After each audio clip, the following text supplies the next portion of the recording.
મારું નામ મારું નામ દામોદ સલોની છે. હું ધોરણ 12માં અભ્યાસ કરું છું.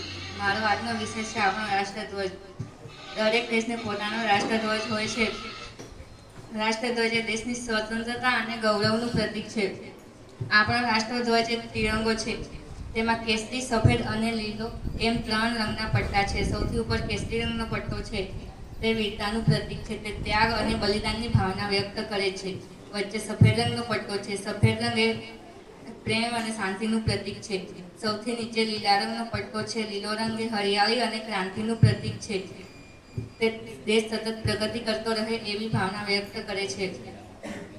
પહેલા સફેદ રંગના પટ્ટામાં અશોક ચક્ર છે. અશોક ચક્ર એ બધા ધર્મને સમભાવ આપવાનું સૂચવે છે. પહેલા આપણો દેશ અંગ્રેજીના શાસનમાં હતો. આપણે આપણા રાષ્ટ્રધ્વજ પણ ફરકાવી શકતા ન હતા. ગાંધીજીની નેતાગીરી હેઠળ 15મી ઓગસ્ટ 1947ના રોજ આપણો દેશ આઝાદ થયો. ત્યારથી આપણે આપણા રાષ્ટ્રધ્વજ તરીકે તિરંગો ઝંડો ફરકાવ્યો. ત્યારથી 15મી ઓગસ્ટ, 26મી જાન્યુઆરી જેવા રાષ્ટ્ર તહેવારો પર આપણે આપણા રાષ્ટ્રધ્વજ ફરકાવીએ છીએ. આપણા રાષ્ટ્રધ્વજ એ આપણી દેશને આન, બાન, શાન અને ગૌરવ છે. આપણે આપણા પ્રાણ આપીને પણ તેનું ગૌરવ જાળવવું જોઈએ. જય હિન્દ. અસ્તુ.